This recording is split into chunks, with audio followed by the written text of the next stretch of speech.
Dearly beloved, we are gathered here today in the presence of God and these witnesses to join this man and this woman in holy marriage. Marriage is an incredible gift. It was the first institution designed by God. He protects it with His commandments, and His Son, the Lord Jesus, honored marriage by His presence at the wedding at Cana. The Scriptures teach that those who enter into marriage are to love and cherish each other, to care for infirmities, to bear with weaknesses, to comfort in troubles and sorrows, to honor with respect, to provide for their household in all things, and to pray for and encourage each other.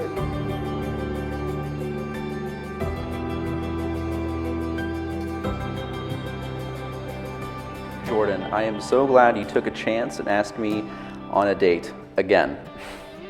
You have been an amazing godly leader, and I am so excited to take on this next chapter of life with you. In the past year, I have seen so many changes in my life caused by the example you have set for me. You follow the Lord so well and have helped me do the same. I look forward to living a life that is glorifying to God with you, to lift each other up, remind each other of our blessings, and turn to the Lord in prayer. I could not have asked for a better partner and leader to go through this life with. I am so grateful that God gave me you, Jordan. You are my favorite person, and I can't wait to marry you. Your soon-to-be wife, Becca.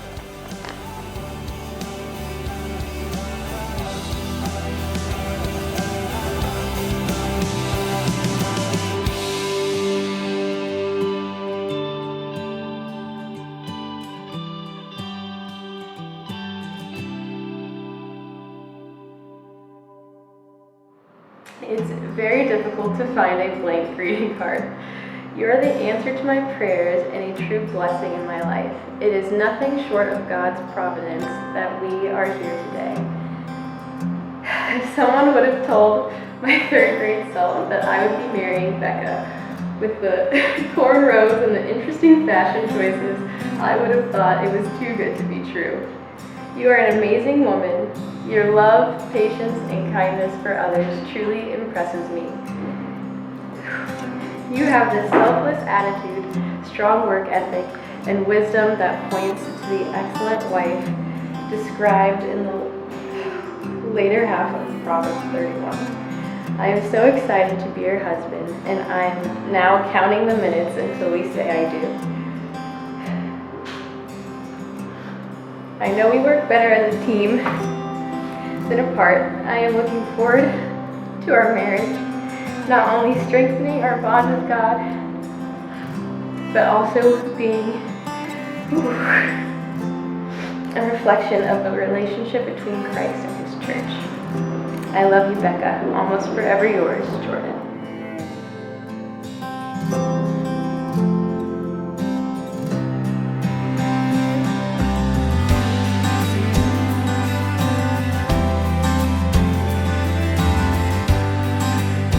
I, Jordan Robert Overall, I, Jordan Robert Overall, take you, Rebecca Caroline Halley, take you, Rebecca Caroline Halley, to be my wedded wife, to be my wedded wife, to have and to hold from this day forward, to have and to hold from this day forward, for better, for worse, for better, for worse, for richer, for poorer, for richer, for poorer, in sickness and in health, in sickness and in health, to love and to cherish, to love and to cherish, till death do us part, till death do us part, according to God's holy ordinance.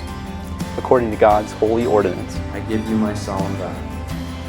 I give you my solemn vow.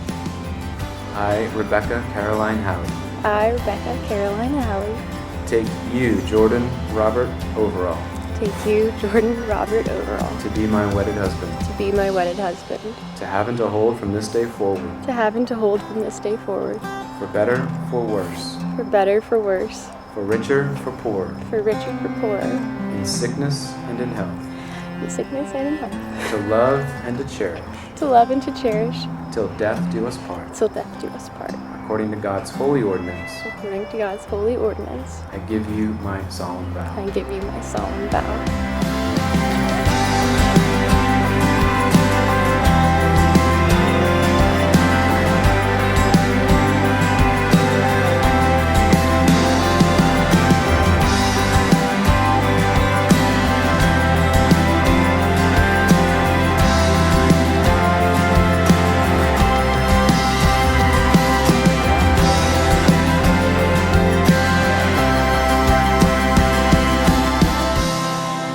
first woman to be married to this man? The mother and I. Her other mother and I. Please be seated. Beyond your happiness and beyond providing a foundation for society, your marriage is to picture Christ's love for his people. Christ's love led him to sacrifice his life on the cross to pay the debt for our sin to the justice of God, that God might forgive us and cleanse us. And Jordan, your calling is to serve your wife sacrificially, to die to yourself, that she might flourish for God's glory under your care. And Becca, you're to embrace Jordan's sacrificial leadership just as the church follows Christ. Not because Jordan is somehow better or more important than you are, but because by doing so you are picturing for the world what it means to live for Christ by faith in everyday life.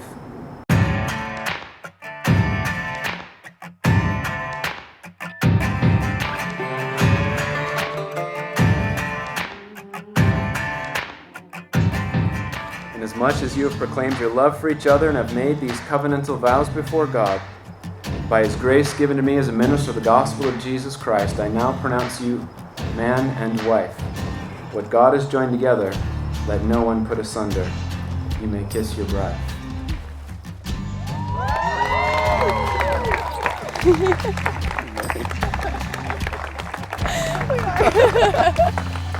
Ladies and gentlemen, it is my great honor to present to you for the very first time Mr. and Mrs. Jordan Overall.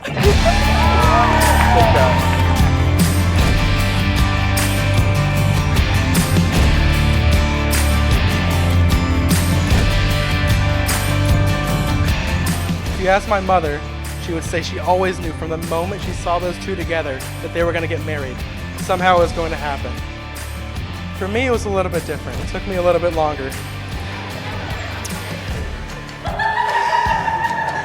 Love Jordan. I figured out when I started noticing this past year how truly well they work together and how amazing they both are. Being so close to Becca, I also had the privilege of watching her and Jordan's story unfold. We met Jordan at church when they were in the 3rd grade, roughly the time that he fell in love with her.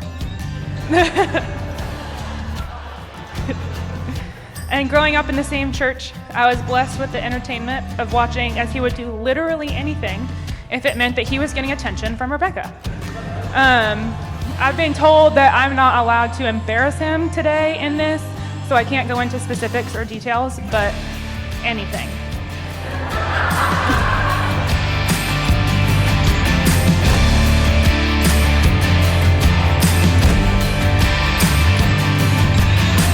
And he patiently waited until senior year of high school because he knew Becca didn't want to date anybody until after she graduated. But a little birdie, who may or may not be named Dan, told Jordan to ask her to prom. She said yes, and me and Mom started planning the wedding from there. Everybody's been rooting for this to happen, even from when they were kids. Everybody knew that they were meant for each other. Becca didn't know, but everybody else knew.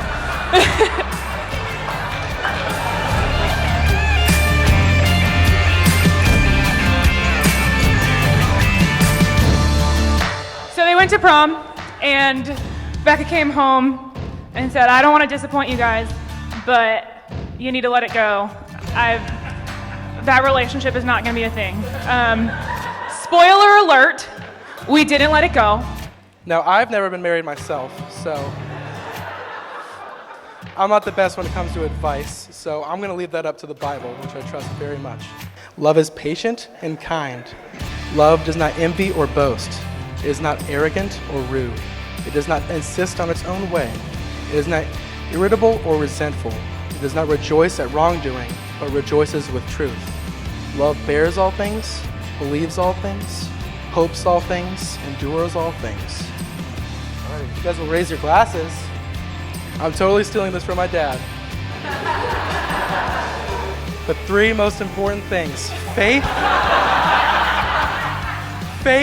hope, and love. I speak for the whole family when I say we could not be more happy to bring you in as a brother, as a son, cousin, whatever else, all of the things. You're truly the best man we could pick for her. We did pick, so was the best option.